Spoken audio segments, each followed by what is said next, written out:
At verse 2, the most notable sounds happening start at the first line. A non-musical sound, a door slam, illustrating the text, and two pairs of brass chords at the end of the line, again sounding like backup voices, hearing them again at the end of the next line. At the third line text, your eyes, and fourth line, all the while, Michael sings in unison with the backup voices decorating the sound as it approaches the next chorus. The guitar pattern stops as in verse 1, and now we hear a new chorus that we'll call Chorus 2. It's significant to note that there are two parts. A recognizable Chorus 1 that ends with an open chord by either a sax section or electronic sax sound, which gives us the antecedent part of the chorus, and the backup voices on the word tonight, suggesting more, which is in fact the second consequent part of the chorus with its own text and melody. Michael sings the melody, moving downward, supported by the sax section through the verse and at the end of lines 2, 3, and 4. The backup voices decorate the chorus at the end of the third line with their own text. They're open wide, followed by Michael and the brass section ending the text not with a final sounding chord, but again with an open sound leading the ear to verse 3. So, both the end of the first and second parts of Chorus 2 use open chords to keep the ear moving to more music. Verse 3 is introduced to us by the guitar with its repeating pattern. In this final verse of Michael's performance as principal voice, the decorated parts of the melody include an electronic whistle heard at the end of the first line after the word side, and later on following the backup voices singing together with Michael on the third line after the word time. The backup voices sing on the fourth line with Michael on the text through the night, with the decorative whistle following the text night, and then the verse ends shortly after that. Now the next chorus we'll call Chorus 3 because there is still something new going on here, which is repetition. Chorus 3 repeats, but here it's a literal repetition which is not in any way similar to Chorus 2 that has a part 1 and part 2 to it. On the last word tonight, with the choir singing, we hear again a sound that isn't final, but open for the repetition to start. But when performing the last chorus line, the songwriter or composer purposely has another open ending on Diller.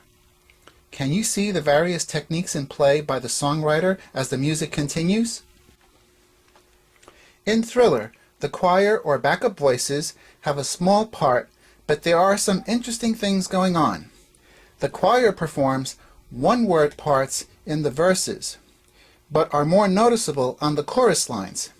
They have a regular part in each chorus on Thriller, Thriller Night, but sing as a religious response. Michael starts the chorus line, and then they respond, followed by Michael singing a full line, and again, Thriller, Thriller Night. We see it very often in some religious service music where there's a line, a response, a line, etc. It's interesting to note, however, that this frequently used religious writing technique is right here in a very popular song. As we move on, in Chorus 2 and 3, the performers break the statement-response pattern with 2 or 3 words at the end of the line before the second parts of Chorus 2 and 3. The ending of the repeated Chorus 3 sounds stronger, but not final, preparing for the transition to the coda. The choir, in Wanna Be Starting Something by contrast, has a much stronger presence. They can be heard in every verse and chorus, singing in unison with Michael in the verses, or responding to his lines with yeah yeah at the choruses. There are even some moments where they have a small phrase for themselves when repeating after Michael. But it's at the coda where they have their main section functioning as the principal voices. In fact, it's at the coda where the choir is now the lead group singing right through to the end of the song. Thriller's transition to the coda is initiated by a new layer of music that includes an electronic bass tone pattern with the soft cowbell and the guitar continuing its own familiar pattern. We hear from the percussion or drum set a snare drum alternating with a possible percussive hand clapper while the bass drum is at the bottom layer of the audio.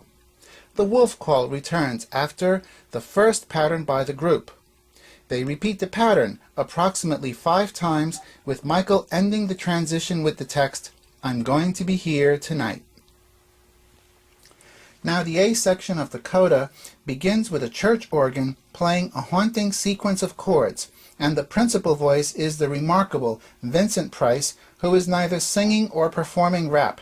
He's reciting text, either from memory or reading it. Although he is keeping with the pulse of the music, his part audibly sounds very literal, where his movement through the text has the inflections of dramatizing a poem or similar piece as he describes the event. Near the end of the A section, Michael comes in very briefly, functioning as one of the band members, followed by a slight increase in volume in the organ, raising the intensity of the moment as Vincent Price continues. At the B section, Michael is back as lead voice. However, his performance sounds as a duet of his own voice, reminding us of Thriller Diller Night. The B section cadence is reached with the haunting sound of the electronic whistle, and Vincent Price resumes back in the A2 section as the principal voice, continuing his text while we hear Michael more in the background with the rest of the band. At the end of his recitation, Vincent Price performs solo in a classic horror screen laughter, ending his part. Michael's overall performance at the coda is embellishing or decorating Vincent Price's text. Michael reminds us of the thriller. His part creates the warning or fear of what's out there that Vincent Price describes. By contrast, in Wanna Be Starting Something, Michael at the coda sounds as if he's at a party, having a good time enjoying himself while supporting the choir's mainline singing.